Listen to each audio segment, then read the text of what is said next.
ছাত্র জনতার আন্দোলনে হামলা ও গুলি করার ঘটনায় প্রথমবারের মতো সাবেক রাষ্ট্রপতি আব্দুল হামিদের বিরুদ্ধে মামলা করেছে কিশোরগঞ্জ থানায়।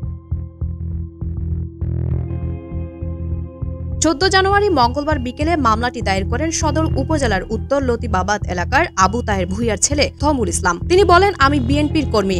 আন্দোলনের সময় পুলিশের হামলায় আমি আহত হয়েছিলাম।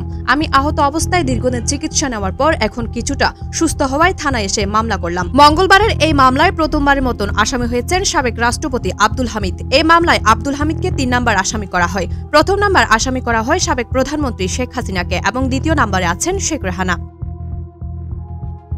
মামলায় আরো 200 থেকে 250 জনকে অজ্ঞাত পরিচয় আসামি করা হয়। মামলাটি তদন্ত করে যথাযথ আইনি ব্যবস্থা নেওয়া হবে বলে জানান কিশোরগঞ্জ সদর মডেল থানার ভারপ্রাপ্ত কর্মকর্তা আব্দুল্লাহ আল মামুন।